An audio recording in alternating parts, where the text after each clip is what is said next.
This is Timeline Echo, and today we're stepping into a future where the human heartbeat outlives centuries, a world where 80 is considered young, 120 is mature, and 200 years is the new normal.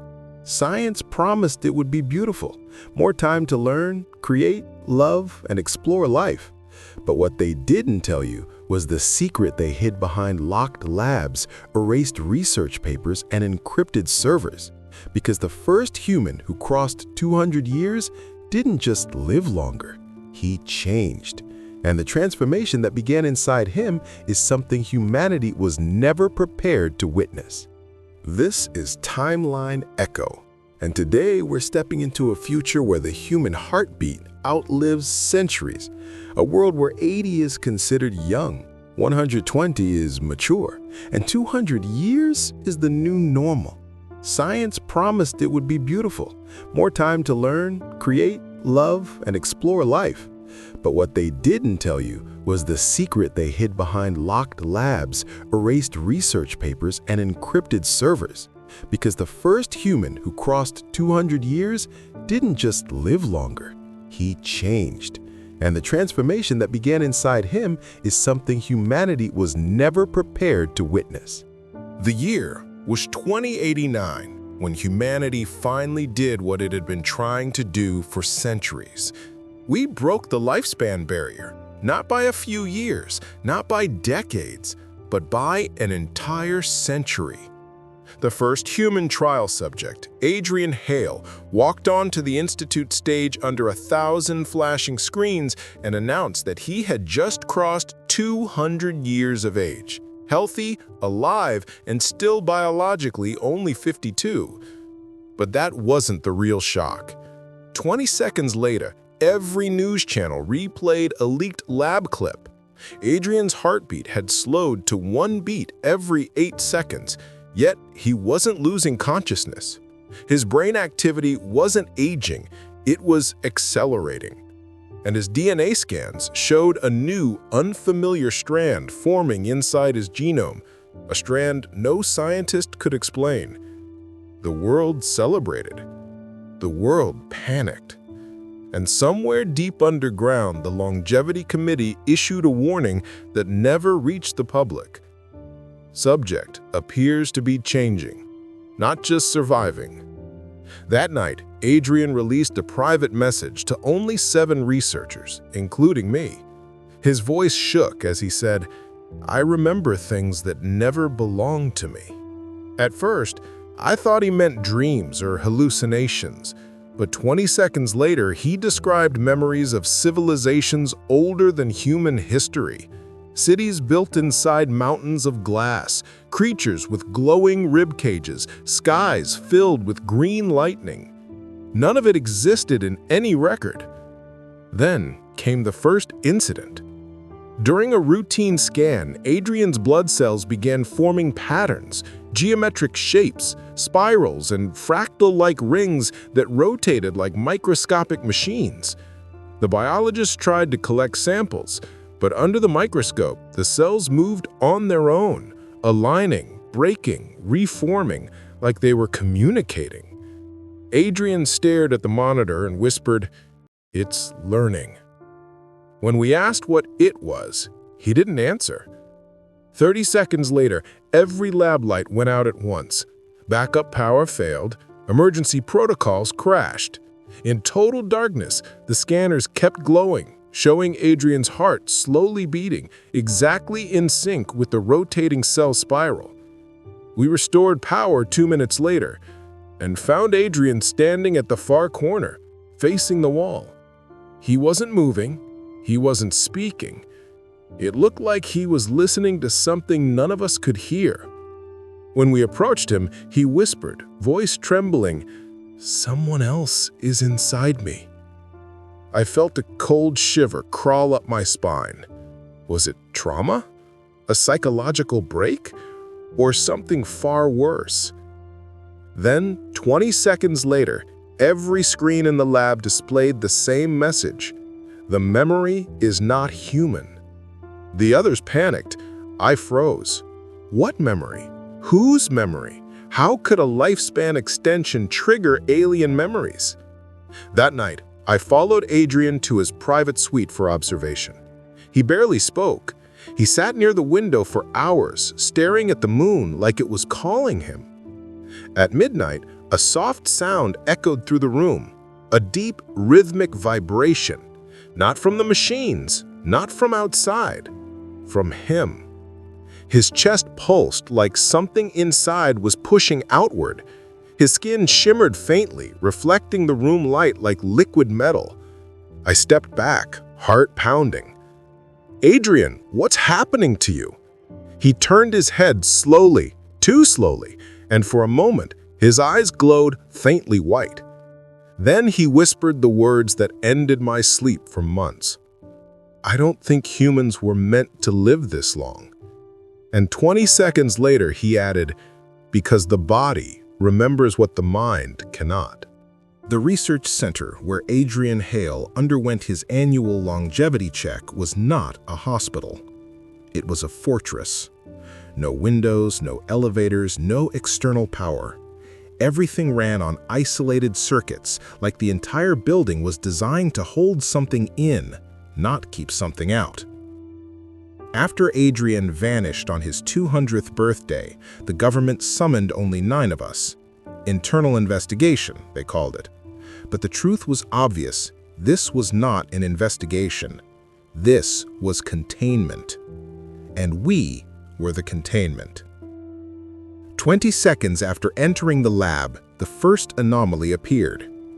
Adrian's biometric chamber, where he used to undergo monthly gene scans, was locked from the inside. That should have been impossible. The chamber only opened with dual authorization and complete system shutdown. But someone or something had activated the manual override. We forced the door open. Inside, the chamber walls were covered in tiny scratches. At first, we thought it was equipment malfunction, but when we zoomed in, we realized the scratches formed patterns, interconnected spirals repeating endlessly, each perfectly symmetrical. One of the scientists whispered, "Is this writing?" We didn't answer because 10 seconds later, the lights flickered and the chamber's internal monitor turned on by itself, despite being fully unplugged. A single phrase appeared on the screen. "He has remembered." We stared at it, frozen. Then another sentence typed itself out, letter by letter. "His body was only the beginning." Before anyone could react, the screen turned black. The room fell silent. Then, a heartbeat. Deep, slow, not human. The sound was coming from the floor beneath the chamber. We removed the metal plate, and what we saw underneath made the temperature in the room drop. There were veins, not real ones, but markings burned into the steel surface, branching out like a circulatory system. At the center, a single pulsing spot of warmth, like something had once been alive there. 25 seconds later, our comm devices all vibrated. Same message, word for word. "He is not one." Before we could decode it, another alarm triggered. The cryo room on the lower floor had opened without authorization. Cryopods, sealed for decades, never meant to be opened. We ran downstairs. The corridor lights flickered violently. A cold fog leaked from the cryo room. The door was halfway open, jammed by frost. Inside, every pod was empty. All 17 of them. These weren't normal patients. Their tags showed the same treatment Adrian received, Longevity Procedure Series 01. Meaning Adrian was not the first 200-year human. He was just the first one the world knew about. The others had been erased from history, hidden, frozen, forgotten, until now. We checked the logs. Each pod had opened at the exact minute Adrian vanished. And then a horrible realization hit us. They didn't break out. They followed him. because someone or something was calling them. 30 seconds later, our surveillance system flashed a new alert. Movement detected in Sublevel 7. Sublevel 7 didn't exist on our building schematics because it wasn't for humans. We accessed the hidden floor through a maintenance shaft. The moment the hatch opened, a wave of cold air swept over us, carrying a faint smell of metal and something older. The corridor was dark except for one emergency light blinking at the far end. Under that light, footprints. Bare footprints, human but elongated, too long, too deep. The footprints stopped abruptly, at a wall. But the wall wasn't a wall. It began to ripple, slowly, like liquid metal responding to a signal we couldn't hear. Then a handprint formed from the inside, not pressing out, pressing through, like someone was phasing between the wall and our reality. And then we heard it. A soft voice, layered, ancient, echoing like two voices speaking at once. 200 years is not a gift. It is a doorway. For weeks after Adrian's disappearance, cities across the world fell into a strange silence. Not fear, not panic, just tension. Because people had started noticing something terrifying. Every human who crossed 200 years of age was changing. It began subtly. A slower heartbeat, sharper eyesight, a strange sensitivity to sound, like they could hear things buried under normal noise. But 20 seconds later, the changes became unnatural. One old woman in Finland claimed she could hear voices beneath the ice. A 202-year-old monk in Nepal said he could remember lives he never lived. A retired soldier in Brazil said he could smell memories of people standing near him. And all their symptoms had one thing in common: the spiral pattern. Doctors scanning their brains kept seeing the same spiral structure forming in the frontal cortex, the exact same symbol that Adrian carved on his walls before he vanished. But the governments tried to hide it. They labeled all reports as hallucinations. They shut down hospitals. They blocked public records. 25 seconds later, the truth leaked. A whistleblower from the longevity department uploaded a secret document online. The transformation phase, stage 1. It explained something horrifying. Humans were never designed to live beyond 120 years. The 200-year extension didn't just increase lifespan, it forced human DNA into a survival mutation. A mutation no one understood. A mutation the scientists had called Phase X. I read the leaked file with trembling hands because Phase X described exactly what happened to Adrian: the lost memories, the shifting mind, the spiral patterns, the non-human heartbeat. The document revealed a chilling conclusion. Phase X begins at age 197. Completion is expected between 200 and 203 years, meaning anyone crossing 200 years would eventually become something else. But the file didn't say what. Meanwhile, the public was breaking. Families were locking their elderly away. A few extremists began attacking 200-year-olds, calling them the changed. Hospitals were overwhelmed with people terrified of hitting 200. I received a call from Director Haynes at the Longevity Center. Her voice was shaking.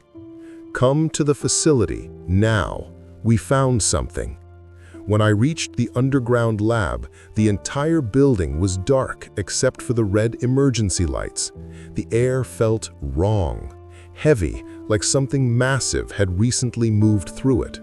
I followed Director Haynes into the main research hall and stopped breathing. There were pods lined up across the hall, all open, all empty, dozens of them. pods used for the 200-plus age monitoring program. All abandoned. Every single elderly subject gone. No alarms, no broken entry, no broken glass, just empty shells. 20 seconds later, a lab assistant ran to us, pale and shaking. We played back the camera feed, and they didn't walk out, he swallowed. They dissolved. What do you mean, dissolved? I asked. He pulled up a frame-by-frame recording. The footage showed a 201-year-old man sitting inside his pod. He blinked once, looked straight into the camera, and then his body began breaking apart into dust-like particles glowing faintly blue. Not burning, not melting, transforming, as if he was shedding his physical form. The camera captured a faint outline of light rising from his body, like a second version of him was made of pure energy. Then the recording cut to static. Haynes whispered, "We believe this is Phase X, completion." My skin crawled. "You mean they're evolving?" Haynes didn't answer. Instead, she led me into a restricted chamber filled with holographic screens. She played Adrian's last recovered brain scan. The spiral wasn't just a pattern, it was moving like a portal, a doorway. And as I watched, the hologram glitched and Adrian's face appeared for a fraction of a second. But it wasn't human anymore. The eyes were too bright, the skull lengthened, like something was emerging behind the human shape. Haynes said quietly, "He's not the only one. There are at least 70 more across the world, all crossing Phase X within days." I felt my heartbeat thicken. What happens after Phase X? This time she answered, "They don't die, they don't live. They become something Earth has not seen in millions of years." Before I could speak, an alarm went off. The building shook, lights flickered. A security guard shouted, "Director, something is at the facility entrance." We looked at the screen, and there, standing in the darkness, was Adrian Hale, or what was left of him. The Arctic Trench was never meant for human eyes, and yet here we were, descending into a darkness that felt older than the world itself. Our search team moved silently, each step echoing through the ice tunnels like a heartbeat trapped beneath a frozen sky. We had one mission: confirm if Adrian Hale was alive, or something worse. 20 seconds later, our guide, an autonomous drone, detected movement ahead. A faint shift, not human footsteps, not an animal. Something heavier, slower, breathing. We froze. Our headlamps flickered across the cavern walls, revealing faint humanoid silhouettes trapped in the ice, faces pressed against the frozen surface, all identical to Adrian. Some looked centuries old, some looked freshly formed. It didn't make sense, unless Adrian wasn't transforming alone. The deeper we went, the warmer the air became, unnaturally warm, as if something enormous was radiating heat from below. The ice began to drip. Thin streams of water echoed like whispers. Our biologist whispered, "This place shouldn't exist, not naturally." And then the sound returned. That slow, deep breathing we had heard on the last drone transmission. But this time, it felt close. We reached a massive cavern, and the ground vibrated with each breath. In the center lay a colossal cocoon-like structure, half ice, half organic tissue. Its surface pulsed like skin. Carved along its side, glowing faintly under the ice, were words we knew too well. "He remembers what came before humans." 25 seconds later, our sensors spiked. A massive life form was awakening. Before we could retreat, the cocoon cracked. Just a fracture, just a line. But from that crack, an eye opened. Not human, not animal. Something ancient. Something patient. The pupil expanded vertically like a serpent's, but the iris, it was Adrian's. Adrian Hale wasn't just alive, he was reborn into something that carried human memory and something older than human evolution. Our medic gasped, "This isn't adaptation, it's reclamation." As if answering her, the cavern lights dimmed. Then a voice vibrated through the ice, not spoken, but transmitted directly into our minds. "You should have not come." We stumbled back, but it wasn't anger in the voice. It was warning, fear, as if Adrian, whatever he had become, was terrified of us being near him. The massive body beneath the ice shifted, cracking the cocoon further. Ice fell like shattered glass. More faces, more copies melted into view. They weren't alive. They were memories, physical memories. A horrifying thought struck me. What if long life, 200 years, didn't just extend life? What if it unlocked ancient genetic doors, doors that humanity evolved to keep shut? Our historian spoke, voice shaking. Some civilizations believed humans once shared consciousness with something older, something buried beneath the world's first ice age. Another crack. The cavern rumbled. The cocoon opened further, and an arm, long, distorted, but unmistakably human, reached towards us.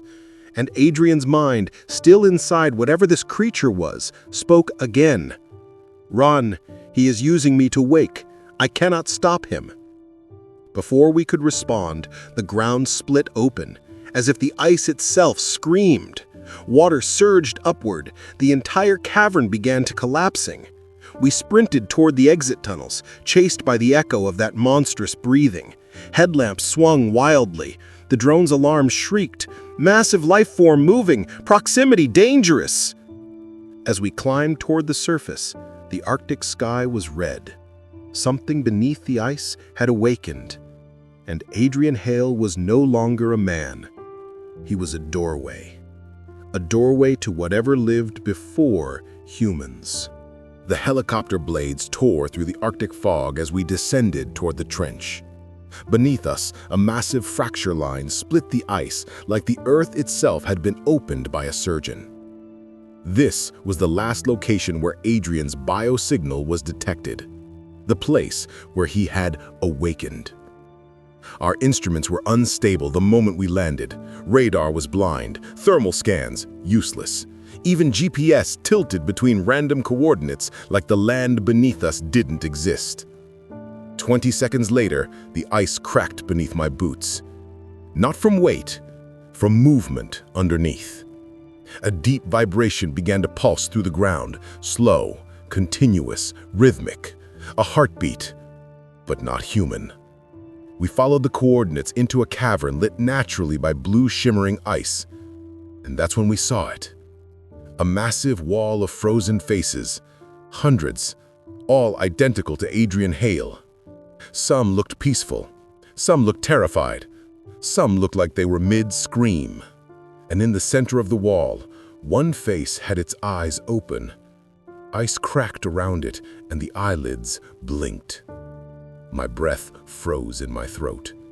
Then, from somewhere behind the ice, a voice echoed, "This is not evolution. This is return." I spun around.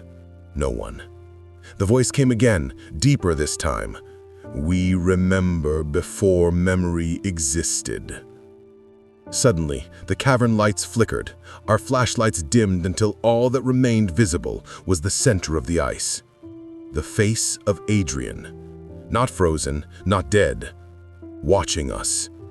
25 seconds later, a thin fracture line shot across the wall. It spread like a spiderweb until the entire ice sheet shivered. Adrian's face pushed forward, pressing the ice outward as if he were trying to step through it like glass. We backed up, weapons drawn, though we knew guns meant nothing here.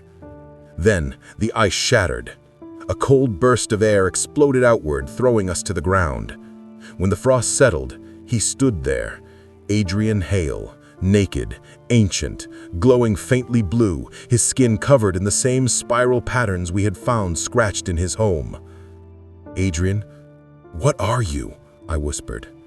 He tilted his head slowly, almost curiously, like someone trying to remember a word he had forgotten centuries ago. "I am what humans used to be, before they forgot, before time shortened, before memory was locked away inside blood." 20 seconds later, his body shifted, muscles tightening, bones stretching, not painful transformation, evolution, smooth, silent, fluid. A being built for 2 centuries of life, trying to become something meant for more. We were not designed to die at 80. Humanity was engineered to live long enough to hold what came before. But when lifespans shortened, so did memory. And what we once were, slept. I stepped back. "Your memories, those ancient cities, the beings of light, were they real?" He smiled, but not a human smile. "They were ours before the fall, before humanity was rewritten." The cavern shook. Ice cracked from deeper layers. Something huge, far bigger than Adrian, shifted beneath the floor. "What else is down there?" I whispered. He looked down, almost fondly. "Those who remember with me." A deep rumble echoed from the abyss, like something colossal waking up. "We are not returning to conquer. We are returning to correct." The ground split open. A massive glow rose from the trench, spiral lights swirling like galaxies trapped under the ice. Adrian stepped into the light. "You can stop us, but only if you kill me now."